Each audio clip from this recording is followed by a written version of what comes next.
নতুন আলু আর ডিমের সমন্বয়ে দারুণ একটা মজাদার রেসিপি নিয়ে আসলাম আপনাদের মাঝে। আশা করি আপনাদের ভীষণ ভালো লাগবে রান্নাটা। যদি ভালো লেগে থাকে একটা লাইক দিয়ে আমার ভিডিওটি কন্টিনিউ করার অনুরোধ করা যাচ্ছে। চলুন তাহলে দেখে নেওয়া যাক কিভাবে মজার সেই রেসিপিটা আমি বানালাম।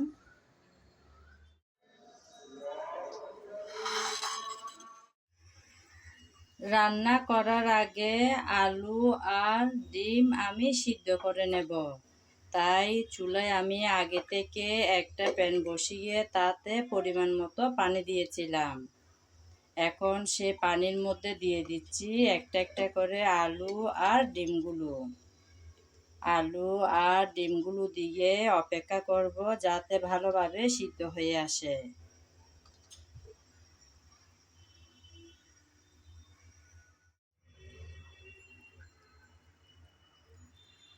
কিছুক্ষণ সময় ধরে আমি আলু আর ডিম সিদ্ধ করে নিয়েছি। এখন গরম পানি থেকে আলু আর ডিমগুলো নামিয়ে খোসা ছাড়িয়ে তারপর চলে আসব আপনাদের মাঝে। আলু আর ডিমের খোসা ছাড়িয়ে নিলাম। আমি এখন একটা আলুকে 2 টুকরা করে কেটে নিচ্ছি।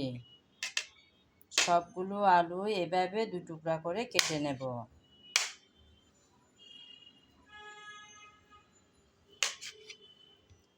নতুন আলু নতুন থাকতে থাকতে চাইলে বন্ধুরা একবার আমার এই রেসিপিটা ফলো করে ট্রাই করতে পারেন। ভীষণ মজার কিন্তু। যখন মাছ মাংস খেতে ইচ্ছা করবে না তখন চাইলে আলু দিয়ে ডিমের এই রান্নাটা করে নিতে পারেন। ভীষণ মজার হয় কিন্তু। আলু 2 টুকরা করে কেটে নিলাম। এখন ডিমের গায়ে গায়ে একটু কাটা কাটা দাগ করে দিচ্ছি।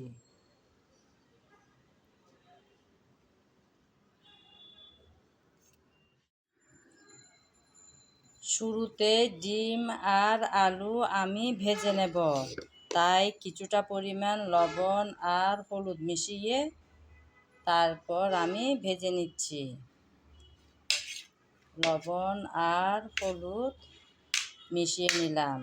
চলুন বন্ধুরা এবার আমার সেই ছোট্ট রান্নাঘরে আলু আর ডিম ভাজার জন্য চুলায় আমি আগে থেকে একটা প্যান বসিয়ে তাতে কিছুটা পরিমাণ তেল দিয়েছিলাম। তেল হালকা গরম হয়ে আসছে। এখন সেই হালকা গরম তেলে দিয়ে দিলাম ডিমগুলো। প্রথমে আমি ডিমগুলো ভেজে নেব।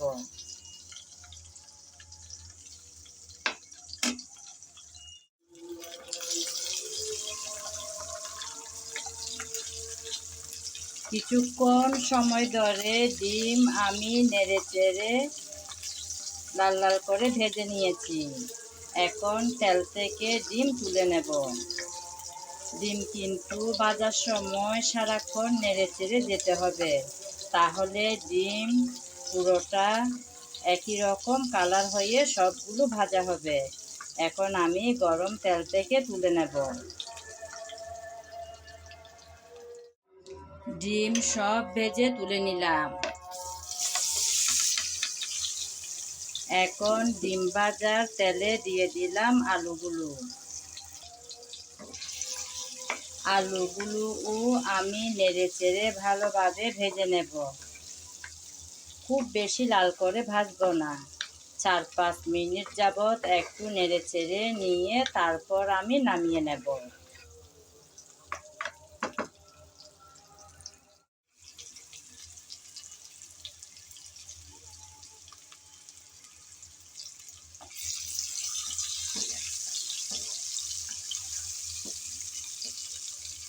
কিছুক্ষণ সময় ধরে আলুও ভেজে নিলাম। এখন গরম তেল থেকে আলুগুলো তুলে নেব।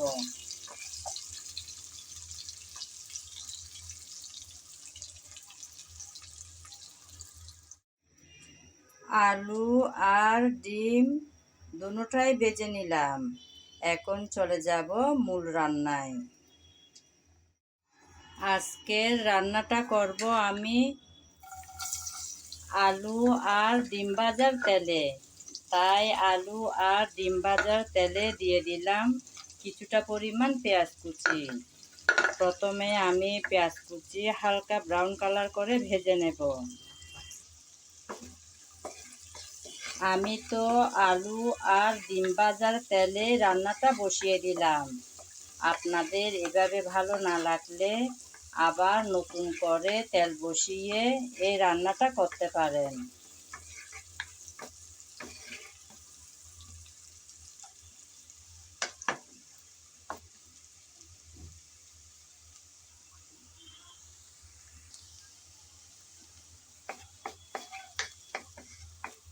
পেঁয়াজ হালকা ব্রাউন কালার করে ভেজে নিয়েছি। এখন দিয়ে দেব আদা বাটা আর রসুন বাটা।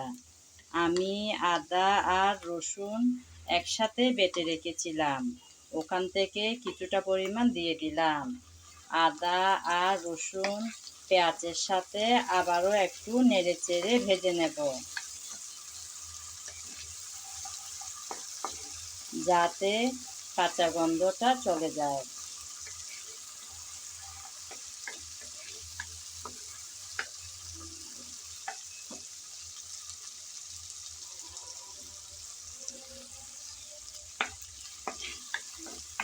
আদা রসুন আর পেঁয়াজ ভেজে নিয়েছি। এখন দিয়ে দেব হলুদ, দিয়ে দিলাম হলুদ, তারপর মরিচ। ঝালটা যে যেমন খেতে পছন্দ করেন সেরকম দেবেন। এখন দিয়ে দিলাম স্বাদ মতন লবণ। এখন দিলাম সামান্য পরিমাণ ধনিয়ার গুঁড়ো। এখন সব মশলা একসাথে ভালোভাবে নেড়েচেড়ে কষিয়ে নিতে হবে। মশলা যাতে পুড়ে না যায় সেজন্য সামান্য পানি দিয়ে দেব।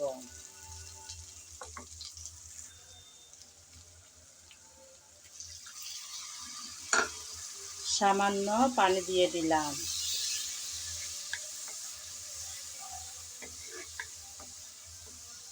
এই পানিটা দিয়ে ভালোভাবে নেড়েচেড়ে মশলা কষিয়ে নেব। মশলা যত ভালোভাবে কষানো হবে তরকারির স্বাদ ততই ভালো হবে। যেমন সুন্দর কালার, সুন্দর ঘ্রাণ, ভালো স্বাদ তিনটাই কিন্তু আসে ভালোভাবে কষানোর উপর।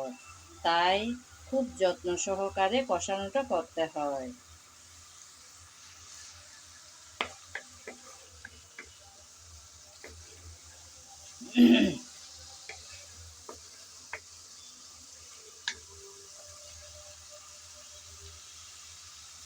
আমি কিছুক্ষণ সময় ধরে মশলা ভালোভাবে কষিয়ে নিলাম।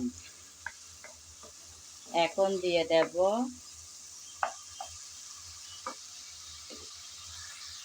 কয়েকটা শুটকি রেখেছি, কয়েকটা লইট্টা শুটকি রেখেছি। খুব বেশি দিই নাই, 4 থেকে 5 পিসের পরিমাণ। যারা শুটকি পছন্দ করেন না তারা না দিলেও চলবে, তবে এরকম আলু আর ডিমের তরকারিতে একটু শুটকি দিলে রান্নাটা ভীষণ ভালো লাগে খেতে। তাই অল্পটুকু পরিমাণ এই লইট্টা শুটকি দিয়েছি। আমার শুটকিগুলো কিন্তু ভালো আছে, তাই অল্প দিলে ভালো স্বাদ আসে। সেজন্য 5 পিসের মতন লইট্টা শুটকি দিলাম। এখন নেড়েচেড়ে ভালোভাবে শুটকি আর মশলা কষিয়ে নিতে হবে। শুটকি আমি আগে থেকে গরম পানি দিয়ে ভিজিয়ে তারপর ভালোভাবে ধুয়ে নিয়েছি। ধোয়ার পরে আবারও পানি দিয়ে ভিজিয়ে রেখেছিলাম যাতে একটু নরম হয়ে আসে। সেই শুটকিটাই দিয়ে দিলাম।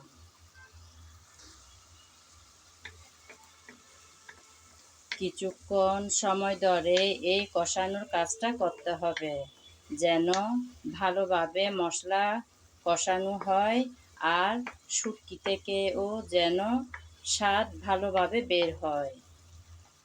আমি তাই আবারও এসে একটু নেড়েচেড়ে মিশিয়ে নিলাম।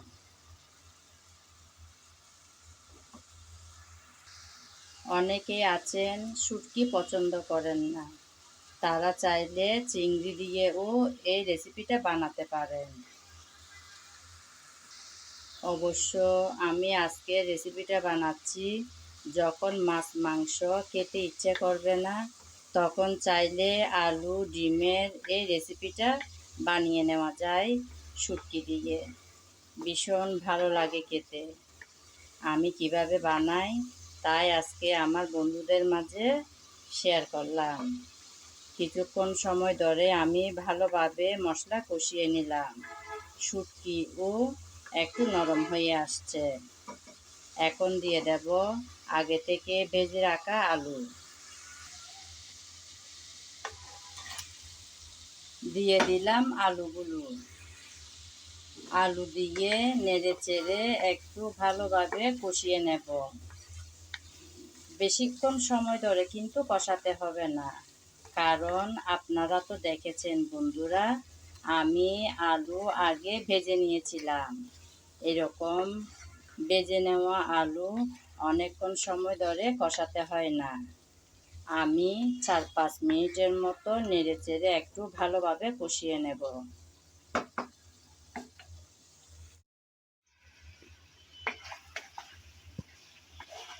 আবারও একটু পরে এসে একটু নেড়ে চেড়ে কষিয়ে নিচ্ছি। এভাবে পরপর নেড়ে চেড়ে কষিয়ে নিতে হবে, কারণ আমি এখানে এখনও পানি ব্যবহার করিনি। যদি না নেড়ে চেড়ে দেওয়া হয় তাহলে নিচে লেগে যাওয়ার সম্ভাবনা থাকতে পারে। তাই আবারও এসে একটু নেড়ে চেড়ে মিশিয়ে নিলাম। পরপর কয়েকবার এসে আমি ভালোভাবে নেড়ে চেড়ে আলুটাকে কষিয়ে নিলাম। আর কষাতে হবে না। এখন দিয়ে দেব পরিমাণ মতো পানি। আমার মনে হয় আর একটু পানি লাগবে, তাই দিয়ে দিলাম। পানি দিয়ে এখন ঢেকে কিছুক্ষণ রান্না করে নেব। পানি দেওয়ার পর একটু নেড়ে চেড়ে মিশিয়ে নিলাম। ঢেকে দিলাম কিছুক্ষণের জন্য। ফিরে আসবো কিছুক্ষণ পর।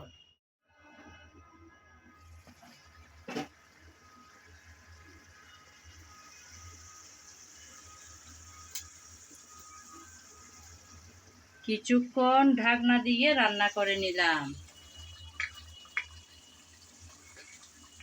আলু তো আগে থেকে সিদ্ধ করে নিয়েছিলাম, তাই বেশিক্ষণ সময় লাগবে না রান্না করতে। এখন দিয়ে দেব আগে থেকে ভেজে রাখা ডিম।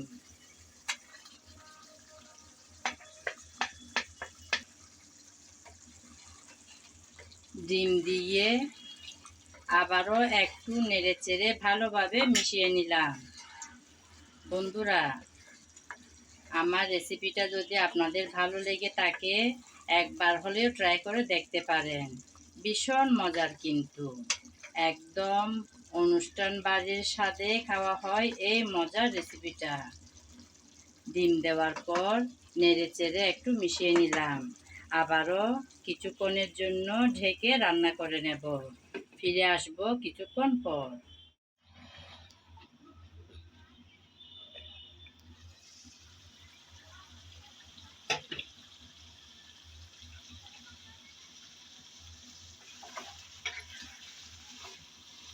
ডিম দেওয়ার পর কিছুক্ষণ ঢাকনা দিয়ে রান্না করে নিয়েছি।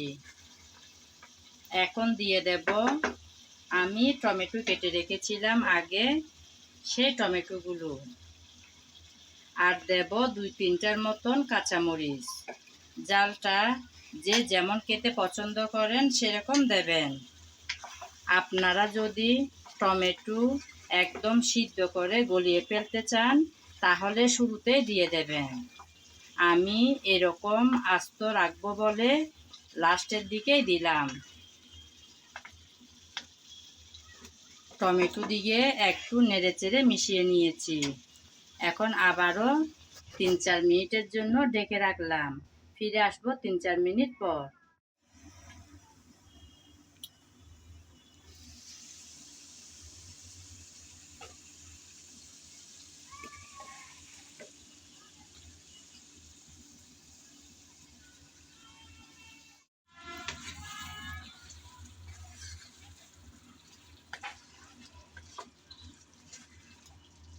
আবারও একটু ঢাকনা উল্টিয়ে নেড়েচেড়ে মিশিয়ে নিলাম।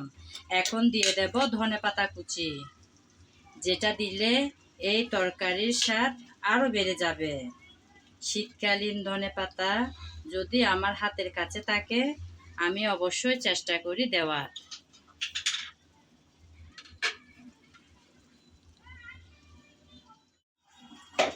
দিয়ে দিলাম ধনেপাতা কুচি। আবারও 2-3 মিনিটের জন্য ঢাকনা দিয়ে দিলাম। ফিরে আসবো 2-3 মিনিট পর।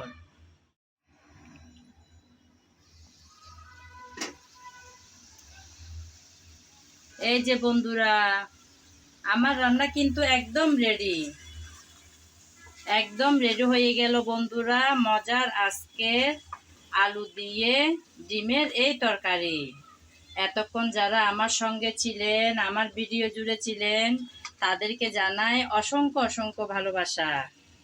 আগামী ভিডিও দেখার আমন্ত্রণ জানিয়ে আজ এখানেই বিদায় নিলাম।